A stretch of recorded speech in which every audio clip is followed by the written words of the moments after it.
Rahasia menarik harta, tahta, cinta bersama motivator Mbah Suprapto Wawan.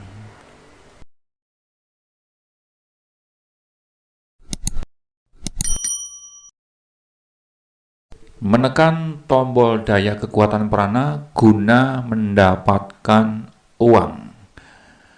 Ini adalah judul di bab 4 dari buku Keajaiban Daya Prana, Rahasia Menarik Simpati, Percintaan, Kekayaan, dan Jabatan, tulisan dari Madeleine C. Morris.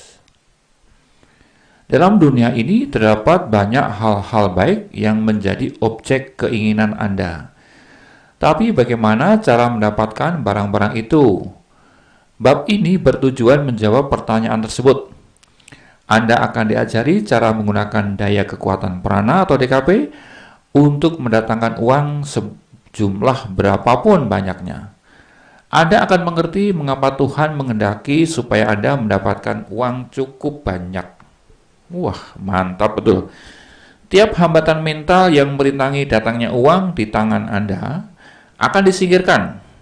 Informasi yang terdapat dalam bab ini akan menghancurkan hambatan itu sama sekali. Anda akan diajari cara menggunakan cek magnet yang dapat menarik kekayaan kepada diri Anda seperti sebuah magnet raksasa. Saya mendapatkan $44.000 dalam waktu 2 tahun dengan menggunakan magnet raksasa itu. Tidak peduli berapa sedikitnya uang yang Anda miliki saat ini, Anda diajari cara menekan tombol mendatangkan uang sampai Anda memperolehnya lebih banyak daripada yang Anda belanjakan. Sebelum kita membicarakan cara meraih untuk mendapatkan apa yang kita butuhkan, marilah kita lihat berapa banyaknya yang terdapat di sana. Toreau mengatakan kepada kita, sebagian besar manusia hidup dari keputusasaan secara diam-diam. Apakah ini disebabkan oleh karena di dunia ini tidak cukup hal-hal baik? Bila manusia benar menjadi pencipta Tuhan, itu berarti rekan pencipta Tuhan, mengapa ia lihat di depan matanya? Akan sangat disayangkan sekali sekiranya ada orang meninggal kehausan, padahal ia tinggal di dekat sumber air murni. Biarpun begitu, banyak orang hidup terikat oleh pembatasan karena mereka tidak menyadari bahwa mereka punya kemampuan merubah keadaan-keadaan itu. Apapun yang kita inginkan tersedia dalam jumlah tak terbatas di dunia ini. Alam semesta penuh dengan bahan mentah secara berlimpah, menunggu perintah kreatif dari manusia. Ingatlah karena sehat, mintalah dan kamu akan menerima.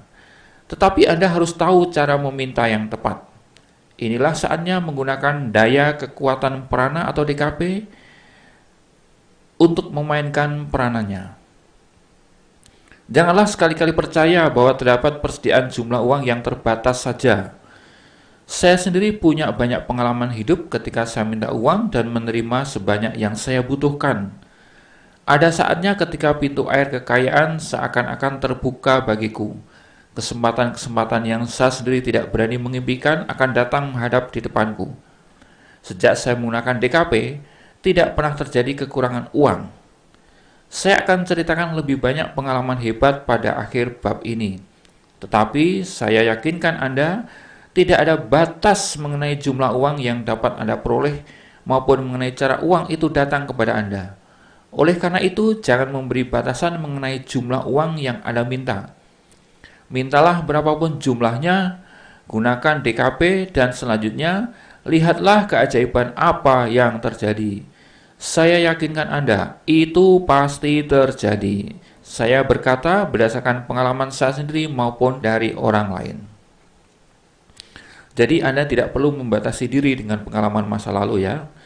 Janganlah sekali-kali mengira bahwa karena Anda tidak pernah bisa memperoleh uang sebanyak yang Anda butuhkan di masa lalu, Anda sekarang tidak bisa mendapatkannya juga. Saya yakinkan Anda bahwa bila Anda menggunakan DKP untuk memperoleh jumlah uang yang Anda butuhkan, uang itu pasti datang. Pasti datang. Bila Anda minta sesuatu, jangan mencoba menentukan dari mana barang itu akan datang. Ingatlah Alkitab mengatakan, Aku punya cara-cara yang tidak kamu ketahui. Setelah Anda mengajukan permintaan yang diperkuat pakai DKP, akan datanglah kesempatan-kesempatan dalam hidup Anda yang tidak pernah Anda mimpikan.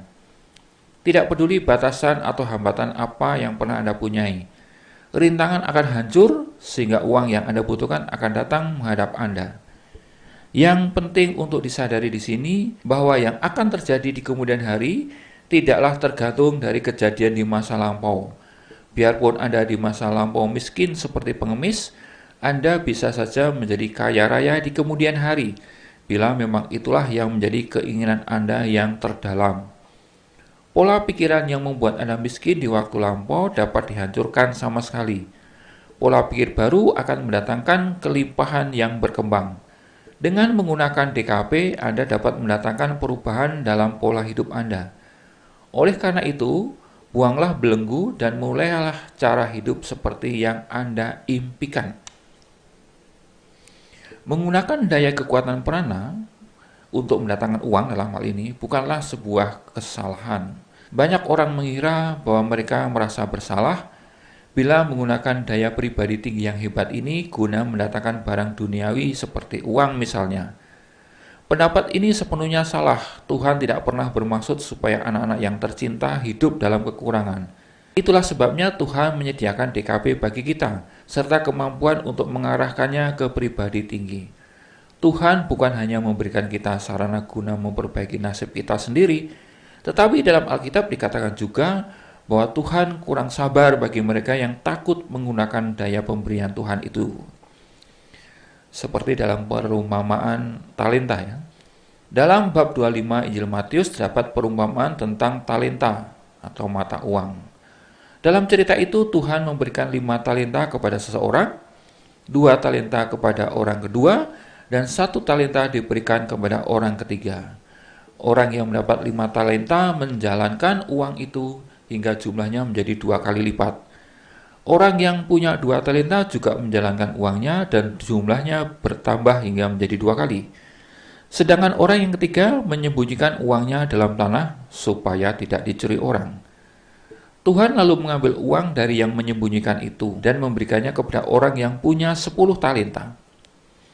Yesus menerangkan hal ini dengan mengatakan, kepada orang yang sudah punya akan ditambahkan kekayaan supaya ia berkelimpahan. Tetapi kepada orang yang tidak punya akan dikurangi milik yang ada padanya. Begitu katanya. Ini kelihatannya sangat kejam, tetapi bila kita mengerti bahwa kita diberi DKP serta pribadi tinggi yang maha kuasa, dapat kita lihat bahwa itu dimaksudkan supaya digunakan. Bila kita tidak menggunakan, disitulah letak kesalahan kita. Anda lihat bahwa perumpamaan itu menceritakan tentang talenta yang merupakan mata uang zaman itu. Cerita ini pasti tidak bisa ditafsirkan, adalah keliru untuk menggunakan daya itu untuk mendatangkan uang. Dalam Matius dikatakan lagi, karena siapa yang mempunyai kepadanya akan diberi, sehingga ia berkelimpahan. Tetapi kepada yang tidak mempunyai, apapun yang ada padanya akan diambil. Saya sendiri berpendapat adalah sangat jelas bagi kita bahwa tidak salah menggunakan DKP yang hebat itu guna mendatangkan uang. Saya berpendapat bahwa salahlah untuk hidup terikat dalam pembatasan bila kita diberi jalan untuk merubah keadaan itu.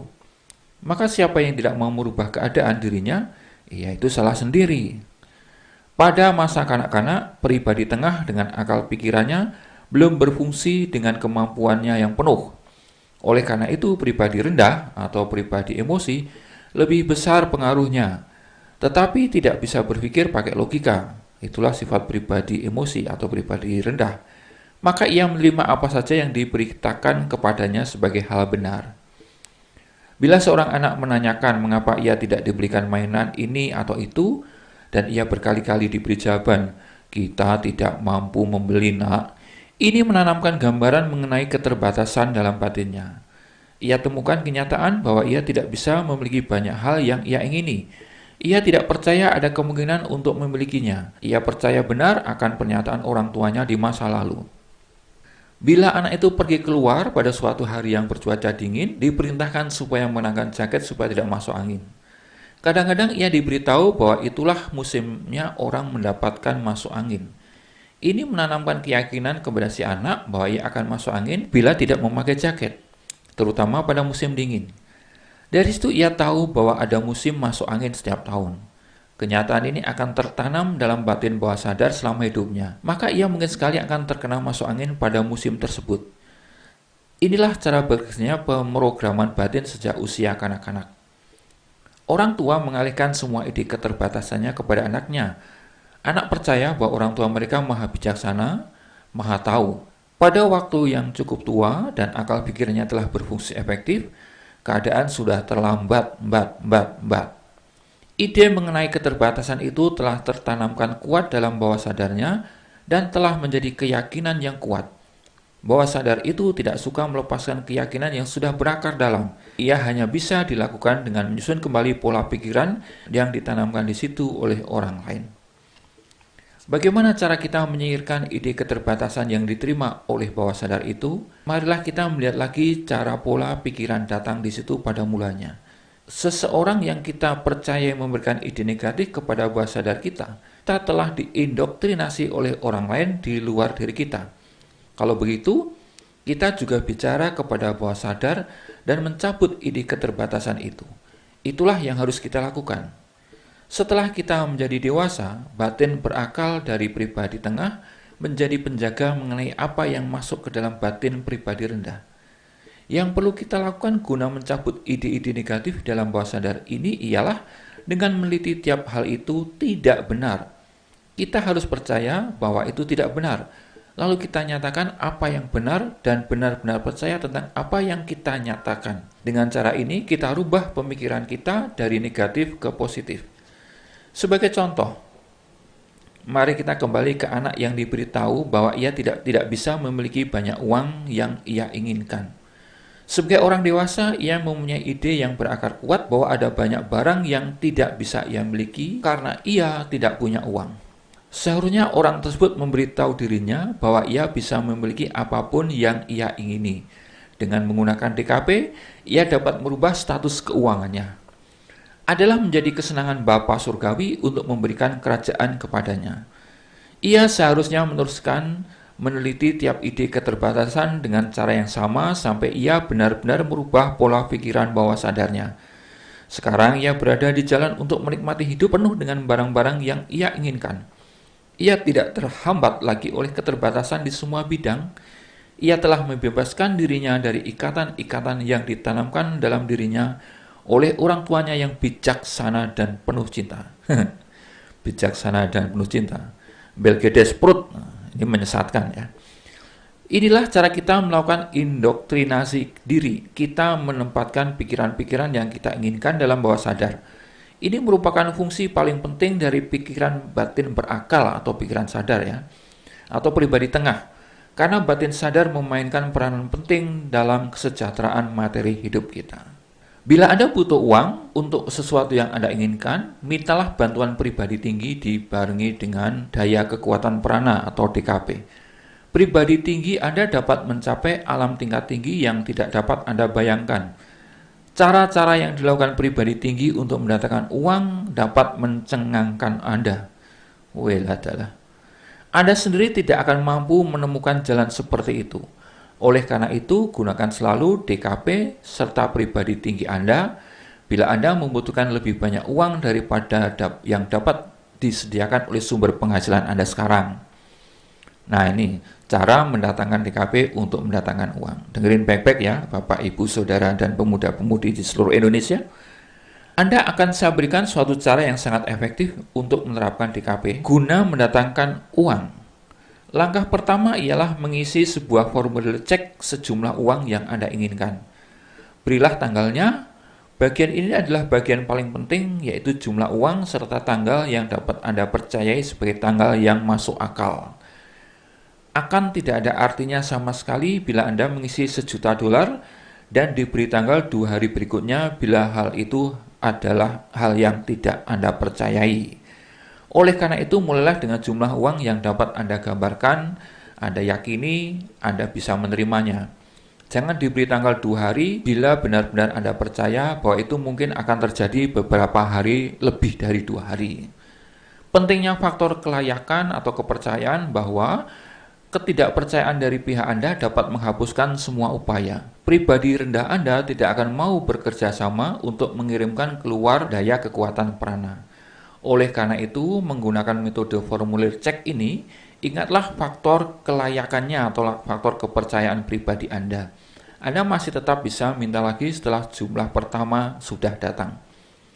Langkah kedua adalah setelah mengisikan jumlah yang Anda butuhkan dan memberi tanggal, yakni mengisikan nama Anda sendiri sebagai penarik. Lalu tanda tangilah dengan nama karangan. Sekarang bangkitkan sebuah medan daya prana yang kuat.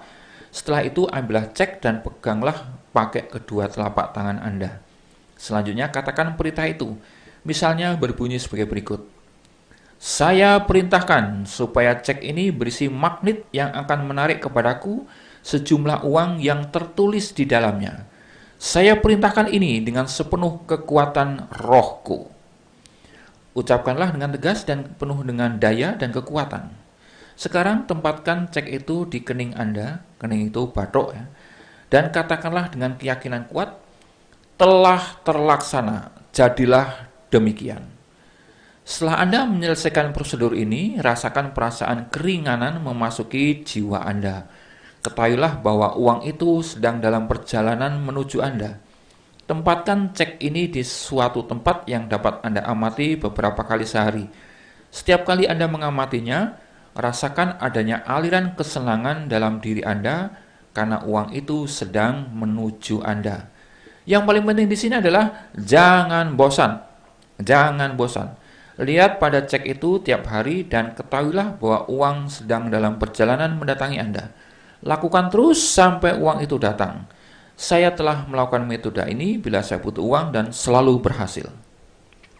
Berikut ini adalah contoh kasus. Kasus yang pertama adalah kasus yang dilakukan oleh Sarah.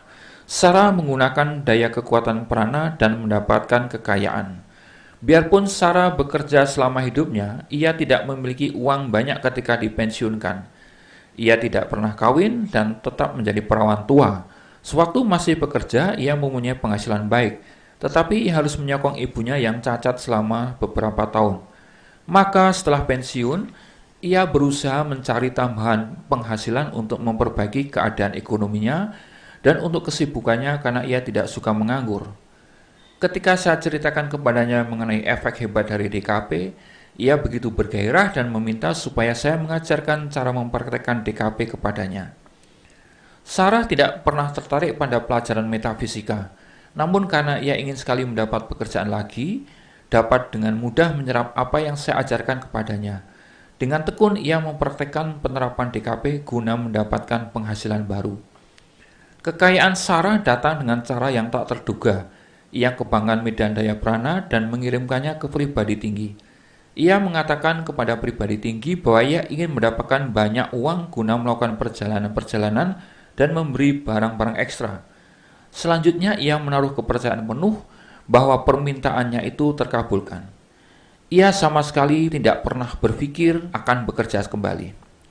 Tak lama setelah menggunakan DKP, ia mendapatkan telepon dari seorang yang menawarkan kepadanya kedudukan sebagai test traveler atau tukang tes perjalanan bagi sebuah biro travel.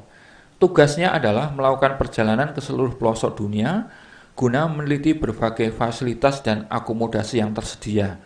Selanjutnya, ia harus membuat rekomendasi mengenai perjalanan yang cocok bagi kelompok seusia Sarah.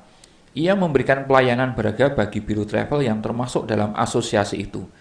Dengan demikian, Sarah menerima gaji besar serta perjalanan bebas ke berbagai pelosok dunia, persis seperti yang dia idam-idamkan. Kasus kedua, Johnny, seorang sopir truk, menggunakan DKP untuk memperoleh cukup uang agar dapat kawin dengan seorang gadis anak orang kaya. Ini dia. Salah seorang siswa kursus metafisika bercerita tentang Johnny dan cara ia kawin dengan istrinya Mary. Mary ini anak seorang juragan, anak orang kaya. Mereka bertemu pada suatu hari di musim dingin ketika truknya bersama banyak kendaraan lainnya terpaksa berhenti di tengah perjalanan disebabkan oleh serangan badai salju. Johnny sangat tertarik pada seorang gadis cantik. Sebelumnya mereka meninggalkan restoran di pinggir jalan itu. Anak gadis itu bersedia untuk bertemu kembali dengan Johnny pada suatu sore besoknya di sebuah restoran untuk makan malam bersama. Ketika Johnny mengantarkan gadis itu pulang ke rumahnya, Johnny sangat terkesan oleh rumah tempat tinggal gadis itu. Ternyata Mary ini anak seorang pedagang kaya. Biarpun Johnny jatuh cinta pada Mary, Johnny tidak akan mempertimbangkan untuk melamar Mary sebelum penghasilannya menjadi cukup besar untuk bisa menghidupi Mary dengan cara yang pantas. Teman saya menganjurkan kepada Johnny cara menggunakan DKP dan menganjurkan kepadanya untuk menerapkan DKP guna mendapatkan penghasilan yang lebih besar. Seminggu setelah Johnny melakukan prosedur DKP, ada sebuah perusahaan pengangkutan truk yang mengiklankan lowongan kerja bagi seorang manajer bagi cabang perusahaan baru yang akan dibuka. Johnny pada mulanya tidak berhasrat menjawab iklan tersebut. Tetapi ketika ia membaca nama pemilik perusahaan tersebut, ia ingat nama seorang teman seperjuangan ayahnya dalam Perang Dunia Kedua. Veteran berarti ya. Ayahnya veteran, ayahnya si Johnny ini.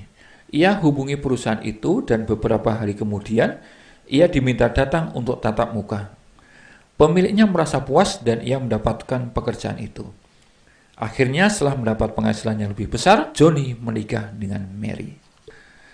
Ibu, bapak, saudara-saudari, dan pemuda-pemudi di seluruh Indonesia, jadi prinsipnya dengan DKP keuangan Anda akan terjamin. Telah Anda lihat bagaimana sejumlah orang telah menggunakan DKP untuk mendatangkan uang yang mereka butuhkan. Saya yakinkan Anda bahwa Anda pun dapat mendatangkan uang yang Anda butuhkan dengan cara yang sama.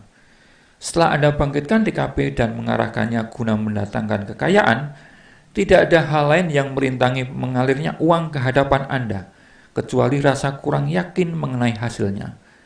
Tidak ada hal lain di dunia ini yang dapat merintangi terjelmanya perintah Anda. Anda dapat mendatangkan uang dalam jumlah kecil maupun jumlah besar.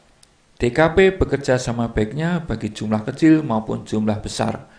Hukum kreativitas tidak pernah membedakan besar atau jangkauannya. Selain itu, DKP sepenuhnya tak bersifat perorangan. Siapapun dapat menggunakannya. Sejak saat ini, Anda dapat memilih apa saja yang dapat dibeli dengan uang bila Anda mau menerapkan DKP. Demikianlah Ibu Bapak, Saudara-saudari, pemuda-pemudi di seluruh Indonesia, pembacaan bab 4 dari buku Keajaiban Daya Perana, Rahasia Menarik Simpati, Percintaan, Kekayaan, dan Jabatan, tulisan Madeleine C. Morris. Bila Anda merasa audio ini sangat bermanfaat, silahkan di-share kepada sanak saudara, dan jangan lupa klik like dan subscribe. Thank you.